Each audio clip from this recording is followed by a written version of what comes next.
Hello दोस्तों, welcome back YouTube channel learning मज़ा। उम्मीद करता हूँ आप अच्छे होंगे, स्वस्थ होंगे, जिंदा दिल होंगे, मज़े कर रहे होंगे, ठीक, और अच्छे तरीके से पढ़ाई भी कर रहे होंगे।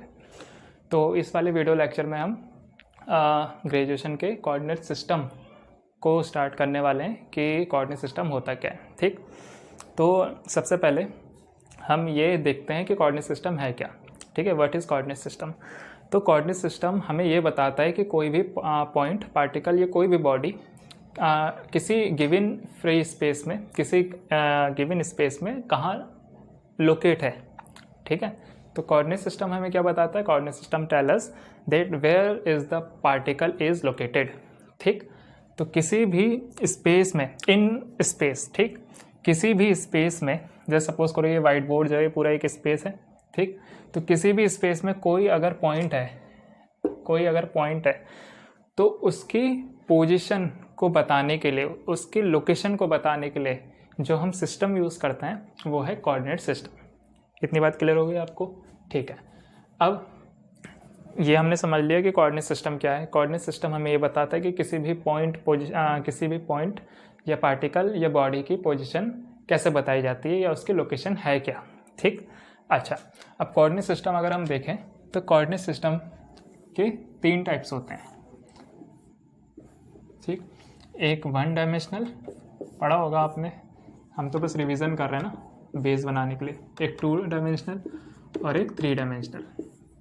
ठीक है, और ये जरूरी नहीं है ग्रेजुएशन वाले बच्चों के लिए, ये 11th 12th वाले बच्चों के लिए भी हो सकता है क्योंकि इसमें भी कोऑर्डिनेट सिस्टम पढ़ाया जाता है। ठीक, तो कोऑर्डिनेट सिस्टम हमारे 3 टाइप्स के होते हैं, 1 डायमेंशनल, 2 डायमेंशनल एंड 3 डायमेंशनल। ठीक है, अच्छा, एक एक करके देखते हैं। 1 डायमेंशनल की कोई कैटेगरी नहीं है, 1 dimensional is a single 1 dimensional. 2 dimensional को अगर हम देखें तो इसके फर्दर 2 क्लासिफिकेशन हम कर सकते हैं। कौन कौन से, एक 2 डायमेंशनल कार्टेशियन कोऑर्डिनेट सिस्टम, एक 2 dimensional polar coordinate system. Clear. Similarly अब इसका नाम 1D है तो इसलिए ये इसका एक ही टाइप है, इसका 2 डायमेंशनल इसलिए इसके कैटेगरी 2 हैं। अब ये 3 डायमेंशनल है इसलिए इसकी कैटेगरी 3 है। ठीक, तो इसको फर्दर हमने 3 क्लासीफाई करे हैं। सबसे पहला 3 डायमेंशनल लिखा हुआ है, 3 dimensional rectangular Cartesian coordinate system.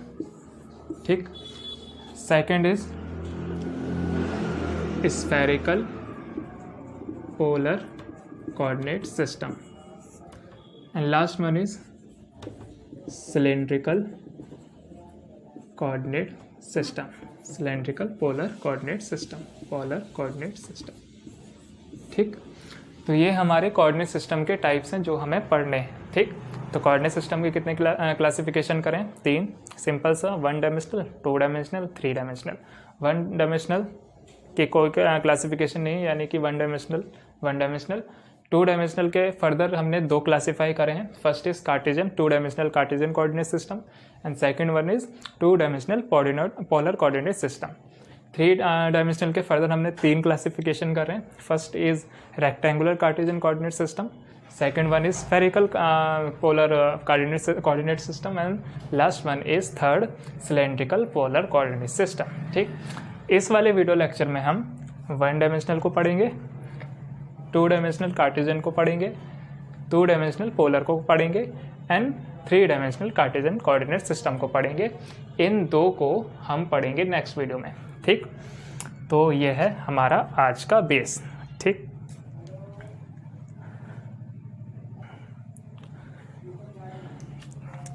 तो 1 डायमेंशनल से स्टार्ट करते हैं। अपने को क्या पढ़ना है, 1 डायमेंशनल कोऑर्डिनेट सिस्टम।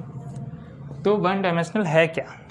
ठीक, 1 डायमेंशनल है क्या, तो 1 डायमेंशनल को समझाने के लिए सबसे बेस्ट एग्जांपल जो हम अधिकतर लोग समझाते हैं वो हम लेते हैं ट्रेन का। ठीक, देखा जाए तो ट्रेन भी एक प्लेन में ही मूव कर रही है, उसको हम थोड़ा बाद में देखेंगे। जब आप पूरा चैप्टर एक तरह से समझ जाएंगे तो आप समझेंगे मैं क्या बोलना चाह रहा हूँ।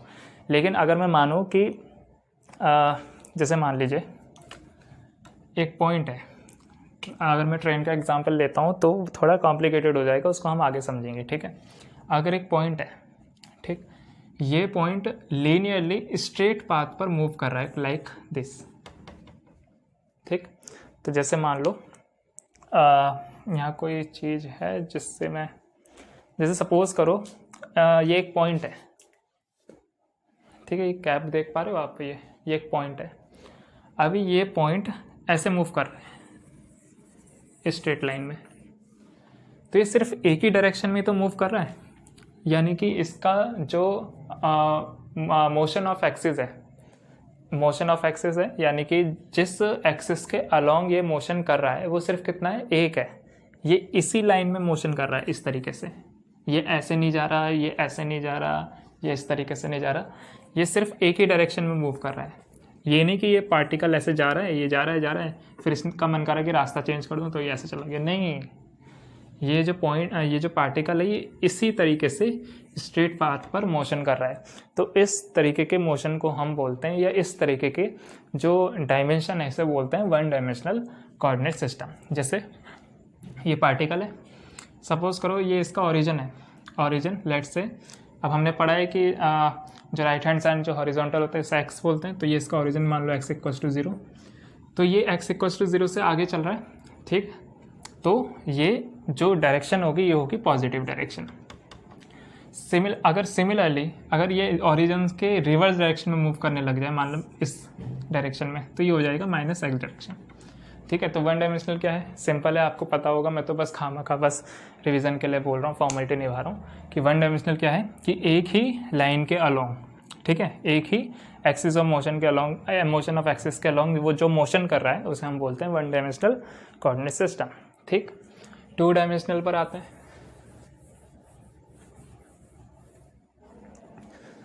हाँ, तो स्टार्ट करते हैं टू डायमेंशनल से। हाँ, तो टू डायमेंशनल में भी सबसे पहला क्या है,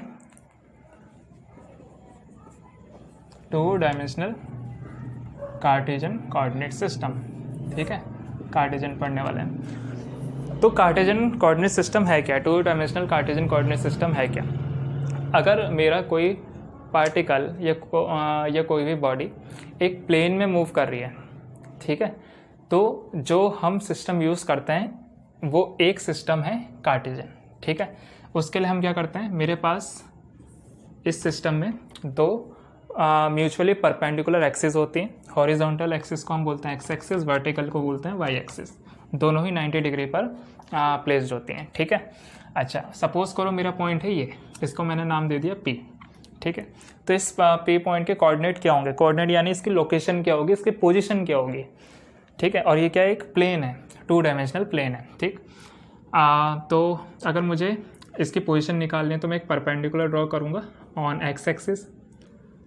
तो यहाँ पे ये, अच्छा, जहाँ पे ये दोनों एक्सिस मीट करती हैं उसको हम बोलते हैं ओरिजिन। इसका रिप्रेजेंटेशन होता है O और इसका कोऑर्डिनेट सिस्टम होता है 0,0, आपको पता है, ठीक है। इसे क्या बोलते हैं, ओरिजिन, ठीक। अब मैं इस P पॉइंट की मैं लोकेशन को जानना चाहता हूँ, कोऑर्डिनेट्स को जानना चाहता हूँ। तो कोऑर्डिनेट जानने के लिए मैं क्या करूँगा, perpendicular draw on x axis. तो ओरिजिन से जो मुझे एक्स एक्सिस में डिस्टेंस मिलेगी, मैंने लेट्स से स्मॉल x बोल दिया। अब इस P पॉइंट से मैं एक परपेंडिकुलर ड्रॉ करूँगा ऑन y एक्सिस। तो मुझे जो y एक्सिस पे डिस्टेंस मिलेगी फ्रॉम ओरिजिन उसे मैंने स्मॉल y बोल दिया।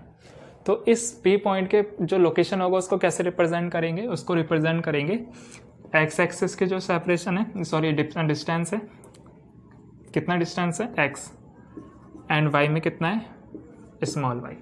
तो ये x, y जो है ये इस P पॉइंट का क्या हो जाएगा, कोऑर्डिनेट हो जाएगा। तो ये कोऑर्डिनेट क्या बताता है, जैसे x, y है तो x बता रहा है कि वो जो P पॉइंट है उसकी जो परपेंडिकुलर डिस्टेंस है x एक्सिस से वो है x, और y क्या बता रहा है कि वो पॉइंट y एक्सिस पे कितना प्लेस है। दोबारा से सुनिए, x, y क्या बताता है, x बताता है कि वो x एक्सिस पे कितना लोकेट है और y बताता है कि वो y एक्सिस पे कितना लोकेट है। सिंपल चीज़, ठीक। दूसरी चीज़, ओरिजिन से P पॉइंट को अगर मैं ज्वाइन कर दूं इस तरीके से और यहाँ पे एक एरो लगा दूं यहाँ, क्योंकि ये पॉइंट मेरा इस डायरेक्शन में है, ठीक है, ये पॉइंट ऐसे जा रहा है कुछ, मैं यहाँ से यहाँ जा रहा हूँ ना, तो डायरेक्शन ऐसे ही तो लगाऊंगा ऊपर की तरफ, ठीक। तो अगर मैं ओरिजिन से डायरेक्टली एक लाइन P पॉइंट से ज्वाइन कर दूं, तो ये जो मेरा OP है और इस पर मैं वेक्टर लगा दूं, तो इसका एक नाम होता है, इसे हम बोलते हैं पोजीशन वेक्टर। क्या बोलते हैं इसे? Position vector.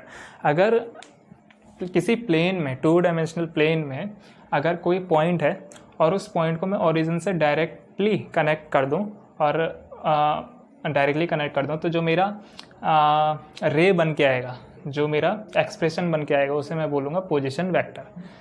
O से लेके P, तो OP लेंथ और इसके ऊपर वेक्टर, तो इसलिए पोजीशन वेक्टर। ठीक, अब इस पोजीशन वेक्टर को लिखते कैसे हैं, इसके लिखने का भी एक तरीका होता है। तो अगर मुझे OP वेक्टर लिखना है, ठीक है, जिसे हम पोजीशन वेक्टर बोलते हैं, उसको मैं कैसे लिखूंगा? X। ठीक, अब ये तो X मैग्नीट्यूड है और मुझे क्या लिखना है? ये वेक्टर है, ये तो मैग्नीट्यूड, अगर ये वेक्टर है तो ये जो यहाँ पे राइट हैंड साइड जो भी मैं लिखूंगा वो वेक्टर फॉर्म में लिखना चाहिए मुझे। तो magnitude X axis is magnitude, लेकिन इसके अलोंग डायरेक्शन क्या होती है वो आपको पता है। X एक्सिस के अलोंग होती है आई कैप और Y एक्सिस के अलोंग होती है जे कैप। तो इसका वेक्टर मुझे बनाना है, तो मैग्नीट्यूड के साथ मुझे यूनिट वेक्टर की मल्टीप्लाई करनी होगी, तो X आई कैप प्लस, अब Y की बारी है, तो Y जे कैप। ठीक, तो ये जो मेरा बन के आया एक्सप्रेशन, ये है मेरा position vector of the point P on 2 dimensional plane. Clear हो गई इतनी चीज़? चलिए ठीक। सेकंड थिंग जो हमें पढ़नी है, यहाँ तक आप नोट कीजिए। चलिए आगे बढ़ते हैं। सपोज कीजिए कि ये x, ये मेरा y, ठीक है, इसका यूनिट वेक्टर आई कैप, इसका यूनिट वेक्टर जे कैप, ये है ओरिजिन। सपोज करो ये मेरे 2 पॉइंट है P1 P2।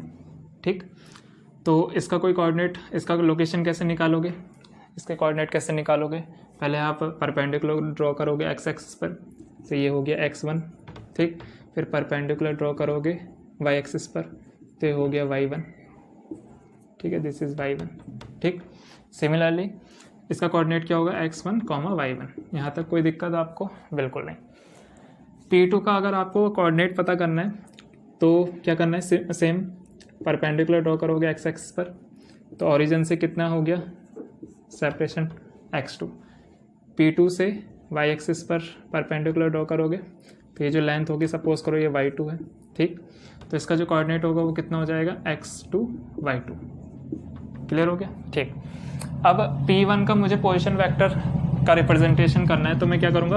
ओरिजिन से P1 को जोड़ दूंगा, तो ये OP1 हो जाएगा। सपोज करो इसका मैंने नाम दे दिया R1 वेक्टर। ठीक है, R1 वेक्टर बोल दिया इसको। अब P2 के लिए मैं O से P2 पर ज्वाइन कर दूंगा, तो ये जो पोजीशन वेक्टर मिला मुझे मिला R2 वेक्टर। क्लियर? ठीक, अब अगर मुझे R1 वेक्टर लिखना है, R1 यानी P1 का पोजीशन वेक्टर, तो मैं कैसे लिखूंगा? x1 और इसका आई कैप प्लस y1 और जे कैप। ठीक, सिमिलरली अगर मुझे R2 वेक्टर लिखना है, तो R2 का पोजीशन वेक्टर क्या है? सिंपल है पोजीशन वेक्टर लिखना, x2 y2 लिखना है, बीच में प्लस लगाना है, x2 के साथ आई कैप, y2 के साथ जे कैप। ठीक, तो x2 आई कैप प्लस y2 जे कैप, ये मेरा आ गया position vector of point P2। अब मुझे सपोज करो ये तो मुझे पोजीशन वेक्टर आ गया, किसी ने कहा भाई P1 से P2 की जरा डिस्टेंस निकालना, ये डिस्टेंस। तो P1 और P2 की डिस्टेंस कैसे निकालोगे? तो P1 P2 जो लेंथ है वो कैसे निकालेंगे? अब 2 कोऑर्डिनेट है हमारे पास, हमने पढ़ा है ये, ठीक है, 10th में पढ़ा है कि 2 पॉइंट है और दोनों के अगर कोऑर्डिनेट x1 y1 है, x2 y2 है, तो उनका बीच का जो सेपरेशन है या डिस्टेंस है वो कैसे फाइंड करा जाता है? उसके लिए फॉर्मूला होता है under root x1 minus x2 का whole square plus y1 minus y2 का होल स्क्वायर। तो इस तरीके से आपके पास ये फॉर्मूला आ जाता है, जिससे हम P1 P2 के बीच का सेपरेशन निकाल सकते हैं। ठीक, नोट कीजिए।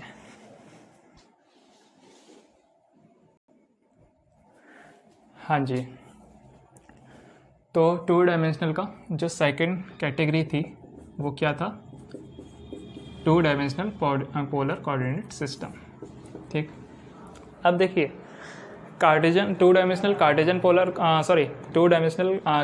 Coordinate system and two dimensional polar coordinate system. मैं सिंपल से कार्टेशियन और पोलर बोलूँगा, ठीक है। तो कार्टेशियन और पोलर में डिफरेंस क्या है? कार्टेशियन में और पोलर में हमारा जो पॉइंट है, जो बॉडी है, वो प्लेन में ही मोशन कर रही है, ठीक है। जो एक्स एक्सिस वाई एक्सिस है उसकी बात कर रहा हूँ मैं, प्लेन में ही मोशन कर रही है, टू डायमेंशनल प्लेन में ही मोशन कर रही है। बट कार्टेशियन में हम हेल्प लेते हैं एक्स वाई की, ठीक। एक चीज़ मैं आपको बताना भूल गया, ये जो आप रिप्रेजेंट कर रहे थे ना x comma y, P point का जो पोजीशन, तो इस एक्स को हम बोलते हैं एब्सिसा, पढ़ा है आपने। वाई को बोलते हैं ऑर्डिनेट, ठीक है। मैं जल्दी जल्दी इसलिए पढ़ा रहा हूँ, फॉर्मेलिटी निभाने के लिए, है ना। अपने को तो बस स्फेरिकल और सिलेंड्रिकल पढ़ने हैं ना मेन तो, लेकिन वही फॉर्मेलिटी के लिए तो करना ही है अपने को। चलो, तो एब्सिसा ऑर्डिनेट पता है हमें, चलो ठीक है। अब मैं आपको एक चीज़ बता रहा था कि कार्टेशियन और पोलर में डिफरेंस क्या होता है। तो डिफरेंस कुछ नहीं है, दोनों ही सिस्टम क्या कर रहे हैं, दोनों सिस्टम में ही जो हमारा पॉइंट है या पार्टिकल है या बॉडी है वो प्लेन में ही मूव कर रही है, ठीक है, टू डायमेंशनल प्लेन में ही मूव कर रही है। बट कार्टेशियन में हम एक्स वाई की हेल्प लेते हैं और पोलर में हम लेते हैं आर और थीटा की, ठीक है। अब आर थीटा है क्या, ठीक। अब मान लो ये मेरा एक पॉइंट है, ठीक है, एक्स वाई, ठीक है, उससे अब लेना देना है नहीं क्योंकि हम पोलर की बात कर रहे हैं। तो अगर मेरा पॉइंट P है और ये मेरा ओरिजिन O है, तो मैं क्या करूँगा, इस PO से ओरिजिन से इस P पॉइंट को कनेक्ट करूँगा इस तरीके से, ठीक। तो कुछ लेंथ मिलेगी, ये ओरिजिन से P पॉइंट की कुछ लेंथ होगी। मैंने मान लिया इसकी लेंथ है R, मैंने मान लिया इसकी लेंथ कितनी है R। ओरिजिन से इस P पॉइंट की कुछ लेंथ होगी, ठीक। उसकी लेंथ मैंने कितना मान लिया, R मान लिया, ठीक। अब मैंने एक एक्सिस ले ली, वाई एक्सिस से ये कुछ एंगल पर भी तो प्लेस है। अरे भाई इंक्लाइनेशन है ना, तो कुछ एंगल भी बना रहा हो ये एक्सिस के साथ। तो मैंने मान लिया वो एंगल कितना है, थीटा। ये ध्यान देने वाली बात है, यहाँ हमने जो डायरेक्शन ली है वो कैसे ली है, यहाँ पे डायरेक्शन मैंने कैसे बनाई है, मैंने डायरेक्शन एंटी क्लॉकवाइज मैंने डायरेक्शन इसलिए ही बनाई है क्योंकि हमने मैथ्स में पढ़ा है कि एंटी क्लॉकवाइज में जो हम एंगल लेते हैं वो पॉजिटिव होता है और क्लॉकवाइज में जो हम एंगल लेते हैं उसमें एंगल नेगेटिव होता है। इसलिए नेगेटिव से बचने के लिए, अपने कैलकुलेशन को इजी करने के लिए हम क्या करते हैं, डायरेक्शन को एंटी क्लॉकवाइज रोटेट करते हैं, ठीक है। आप चाहो तो वाई से भी कर लो एंगल, फिर आपको जगह जगह माइनस थीटा लेना पड़ेगा, ठीक है। तो उस चीज़ से बचने के लिए हम डायरेक्ट एक्स एक्सिस को यूज़ कर लेते हैं और एक्स एक्सिस से एंटी क्लॉकवाइज रोटेट हो जाते हैं, जिससे हमें जो एंगल मिलता है वो पॉजिटिव मिलता है, ठीक। चलो, नॉन स्टॉप बोल लिया मैंने कितना। अब ये P पॉइंट का जो कोऑर्डिनेट होगा, पहले मैं क्या लिख रहा था, कोऑर्डिनेट यानी लोकेशन। तो P पॉइंट का जो लोकेशन है यानी कोऑर्डिनेट जो है वो पहले कैसे लिख रहा था, x, y। बट यहाँ पे अब हम पोलर पढ़ रहे हैं, पोलर में x, y नहीं होता। पोलर में क्या होता है, जो ओरिजिन से उस पॉइंट की लेंथ है वो यानी कि r, और एक्स एक्सिस से जो एंटी क्लॉकवाइज में जितना एंगल वो फॉर्म कर रहा है यानी कि थीटा। तो ये जो r और थीटा है, this is the position coordinate of the in polar coordinate system, ठीक। अब जहाँ r क्या होती है, r को हम क्या बोलते हैं, r को हम बोलते हैं रेडियल कोऑर्डिनेट। मैं इसको सीधा लिखता हूँ ना, r को बोलते हैं हम रेडियल कोऑर्डिनेट, या आप इसको रेडियस भी बोल सकते हो, और करके इसको रेडियस भी बोल सकते हैं ना। और थीटा इज पोलर एंगल बोल लो, या फिर इसका और क्या नाम होता है, पोलर एंगल, या सेकंड नेम क्या था इसका,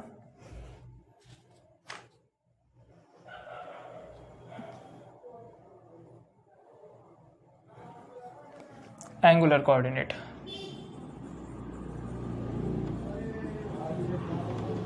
ठीक है, चलो ये चीज़ आपके पोलर कोऑर्डिनेट सिस्टम।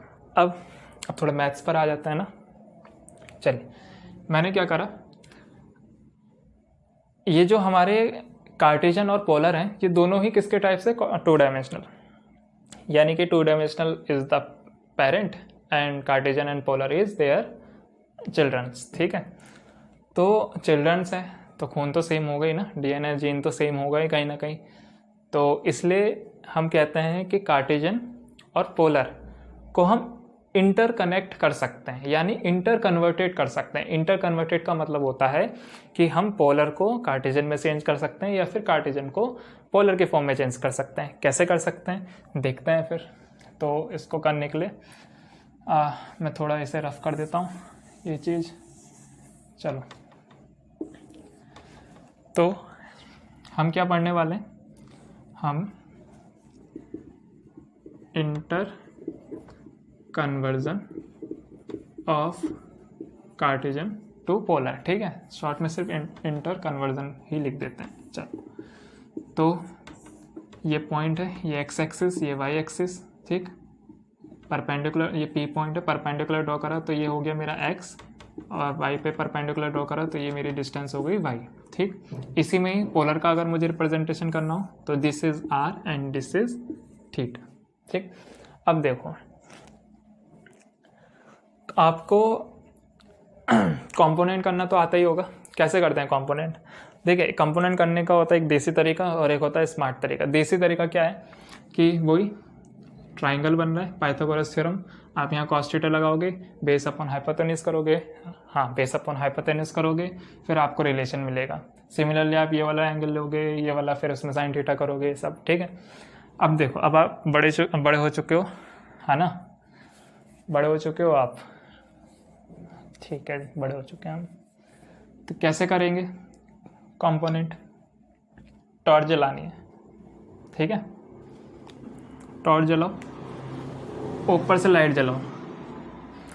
तो टॉर्च जलाओगे जब और ऊपर से लाइट जलाओगे तो ये जो आपको लेंथ दिखाई दे रही है, लाइन दिखाई दे रही है, ये पोजीशन वेक्टर दिखाई दे रहा है, आर का जब आप ऊपर से टॉर्च जलाओगे तो इसका प्रोजेक्शन मिलेगा आपको यहाँ पर इतना, ठीक है, इसका प्रोजेक्शन यहाँ मिलेगा। तो इस आर का ये कंपोनेंट जो होगा वो कितना लिखोगे आप? जैसे मुझे पता करना है कि ये x कितना है, तो मैं पहले x लिख दूंगा, मुझे x पता करना है तो मैंने x लिख दिया। अब x की वैल्यू कितनी होगी उसको जानने के लिए मुझे ऊपर से टॉर्च जलाना पड़ेगा। ऊपर से ही क्यों जलाया मैंने, यहाँ से क्यों नहीं जलाया? ऊपर से जलाऊंगा तभी तो x की तरफ कंपोनेंट मिलेगा ना, इधर से जलाऊंगा तो उधर क्या मिलेगा, उधर तो है ही नहीं x। तो x अगर मुझे चाहिए तो ऊपर से टॉर्च जलाना पड़ेगा। ऊपर से टॉर्च जलाओगे तो इसका प्रोजेक्शन कितना आएगा, r का कौन सा कंपोनेंट है, थीटा पास में है ना, तो r का cos थीटा कंपोनेंट, ठीक है। सिंपल वे में x की वैल्यू जो होगी वो कितनी होगी, ये r है, तो ये जो कंपोनेंट होगा ये r का cos थीटा होगा। cos थीटा क्यों होगा, क्योंकि एंगल के साथ चिपका हुआ है, ठीक है। अब इसका दूसरा तरीका देख लो। दूसरा तरीका आप क्या करोगे, cos थीटा लगाओगे, x बेस अपन हाइपोटेनस करोगे, फिर आपको x की वैल्यू r cos थीटा मिल जाएगी, ठीक। तो आप डायरेक्ट कर सकते हो। x की वैल्यू कैसे निकालोगे, x is equal to r का कौन सा कंपोनेंट, r का cos theta component, this is r। मैं दोबारा से समझा रहा हूँ, x अगर आपको पता करना है x, तो x से बराबर x की वैल्यू कैसे निकालेंगे, x की वैल्यू इससे निकलेगी r से, r के साथ क्या लगाना पड़ेगा, cos थीटा। cos थीटा ही क्यों लगाया, क्योंकि थीटा से चिपका हुआ है ये, जो चीज़ आप निकाल रहे हो, x निकाल रहे हो, तो एंगल x से चिपका है ना, तो एंगल जिससे चिपका होते हैं वहाँ cos थीटा लगाते हैं, ठीक। अब ये y निकालना है, अब यहाँ पे ये एंगल चिपका नहीं है, तो ये r का, यहाँ से आप टॉर्च जलाओगे तो ये r का कौन सा कंपोनेंट मिलेगा, r का sin theta component. sin theta क्यों, क्योंकि यहाँ से थीटा चिपका नहीं है, ठीक। इसे इक्वेशन 1 बोल दो, इसे इक्वेशन 2 बोल दो। 1 का स्क्वायर प्लस 2 का स्क्वायर करेंगे तो x स्क्वायर, स्क्वायर का क्या ऐड करना है हमें, r square cos square theta plus r square sine square theta. r square common करोगे, अंदर के क्या बचेगा,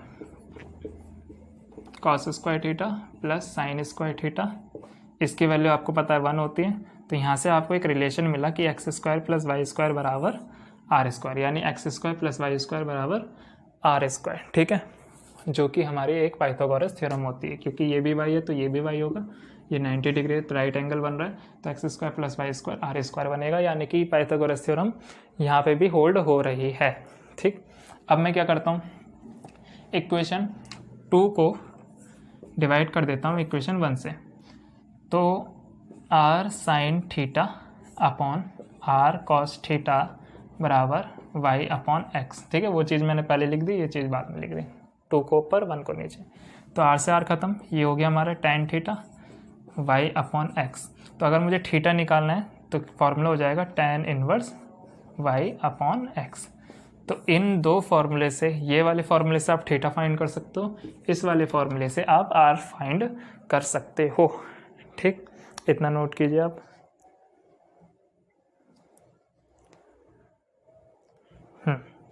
अब दूसरी चीज़, अब इसकी थोड़ी लिमिट भी देख लेते हैं, ठीक है, लिमिट या फिर रेंज।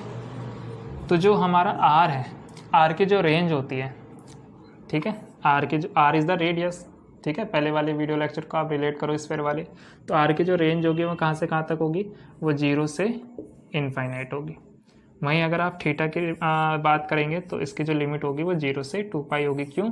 क्योंकि हम किसी भी पॉइंट को कितना रोटेट कर सकते हैं प्लेन में, 360 डिग्री, यानी कि 2 पाई डिग्री। 2 पाई से फिर आप ऊपर चले जाओगे तो फिर वो वापस से वो रिपीट होगा, इसलिए मैक्सिमम आप कितना रोटेशन कर सकते हो, मैक्सिमम जो कि रिपीट ना हो, तो 0 से 2 पाई, ठीक। तो ये आपकी रेंज है, नोट कर लीजिए।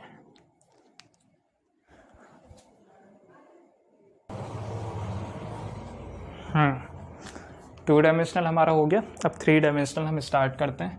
तो 3 डायमेंशनल इज़ वेरी इजी, जो कि हम अभी पढ़ने वाले हैं। स्फेरिकल और सिलेंड्रिकल हम नेक्स्ट वीडियो में पढ़ेंगे ना।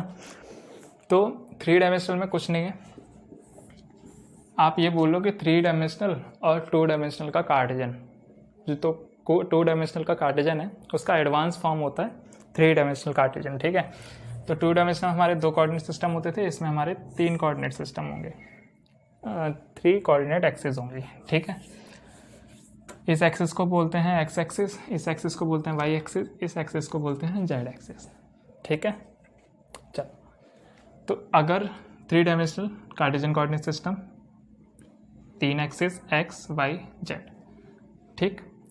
तो अगर मेरा कोई पॉइंट 3 डायमेंशनल में मोशन कर रहा है तो उस पॉइंट या उस पार्टिकल की लोकेशन या पोजीशन को रिप्रेजेंट करने के लिए जो हम सिस्टम यूज़ करते हैं वो है 3 dimensional rectangular Cartesian coordinate system, जो कि हमारा है फर्स्ट टाइप, ठीक है। बचे 2, वो हम नेक्स्ट वीडियो में। तो फर्स्ट टाइप में देखो, रेक्टेंगुलर कार्टेशियन में क्या होता है, इसमें हमारे इस सिस्टम में हमारे पास 3 एक्सिस होती हैं जो कि म्यूचुअली परपेंडिकुलर होती हैं, एक्स एक्सिस, वाई एक्सिस और जेड एक्सिस, ठीक। एक्स एक्सिस के अलोंग जो यूनिट वेक्टर आई कैप, वाई एक्सिस के अलोंग जो यूनिट वेक्टर है जे कैप, एंड जेड एक्सिस के अलोंग जो यूनिट वेक्टर है उसे हम बोलते हैं के कैप। सपोज कीजिए इस स्पेस में मेरे यहाँ पर एक पॉइंट है पी। अब ये जो पॉइंट है ना, ये पॉइंट हवा में मतलब कैसे, जैसे सपोज करो, अगर आप देख पा रहे हो, सपोज करो ये वाली जो है, ये जेड एक्सिस, ये इधर वाली, ये बोर्ड का ये वाली लाइन, और ये एक्स एक्सिस है, ये जो है बाहर निकल रखी है, यानी कि कुछ इस तरीके से, ठीक है। उम्मीद करता हूँ कि ये चीज़ आ रहा होगा फ्रेम में, है ना। चलो, तो ये एक्स एक्सिस, ये एक्स एक्सिस, ये वाई एक्सिस और ये जेड एक्सिस म्यूचुअली तीनों परपेंडिकुलर है। अब ये जो पी पॉइंट है ना, ये हवा में यहाँ पर है, ये बोर्ड पे नहीं है, ये एक्स और जेड वाई जेड वाले प्लेन में नहीं है, ये 3 डायमेंशनल स्पेस में यहाँ पर, ठीक है, हवा में। देखो मैं आपको इसको फील कराता हूँ कुछ इस तरीके से,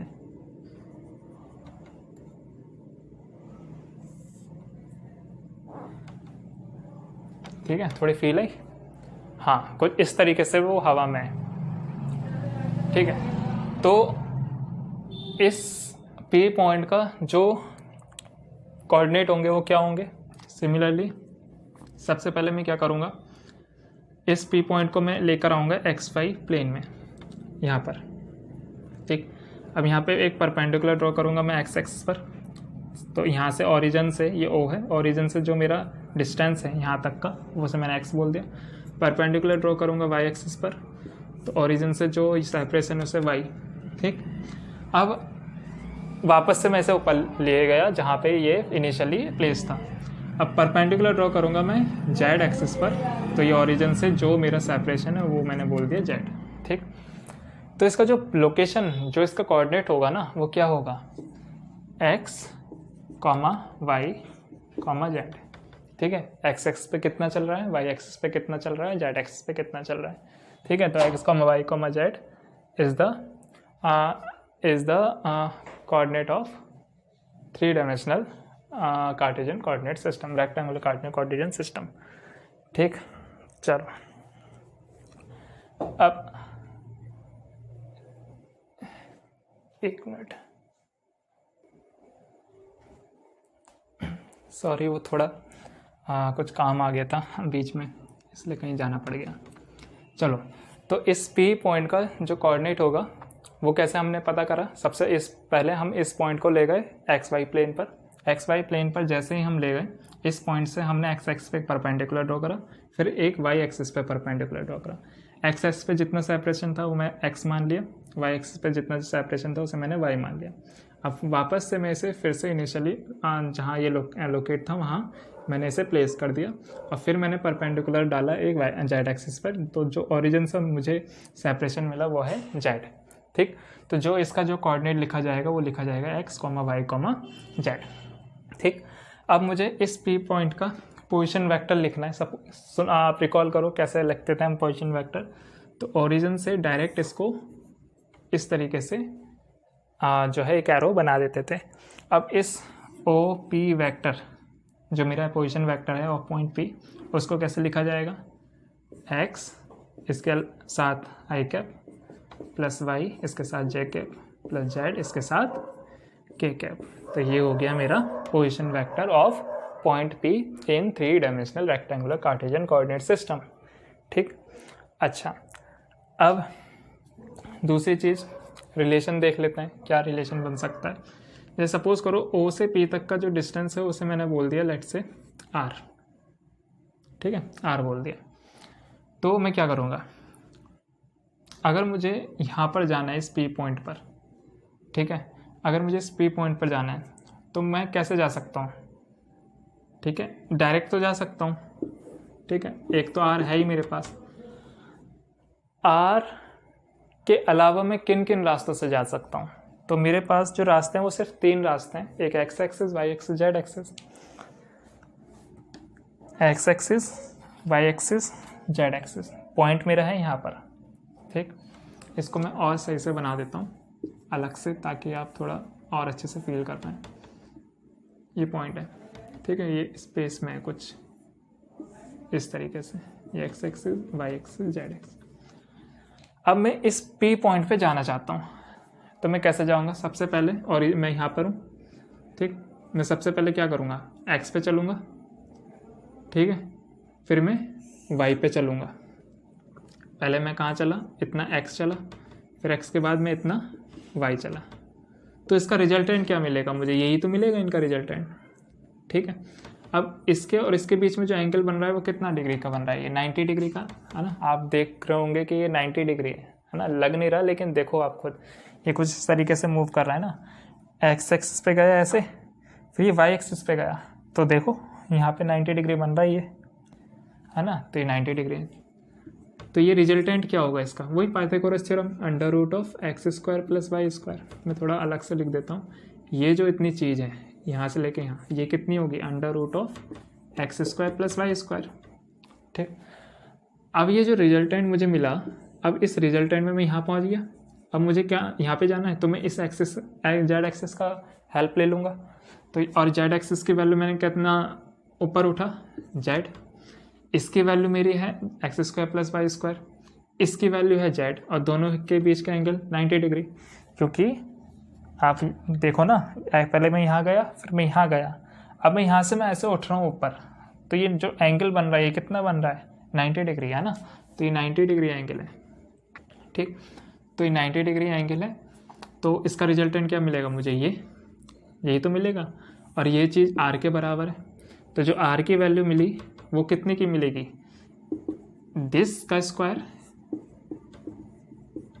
प्लस पाइथागोरस थ्योरम लगा रहा हूँ प्लस दिस का स्क्वायर और इसका रूट। तो r की वैल्यू जो मुझे मिली वो कितनी मिली, under root of x square plus y square plus z square.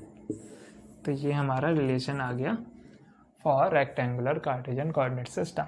ठीक, चलिए इतना नोट कीजिए। एक चीज़ और बताते हैं।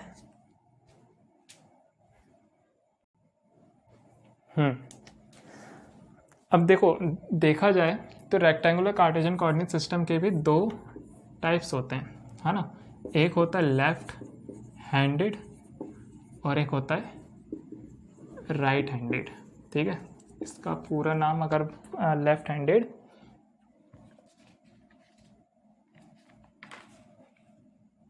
Coordinate system,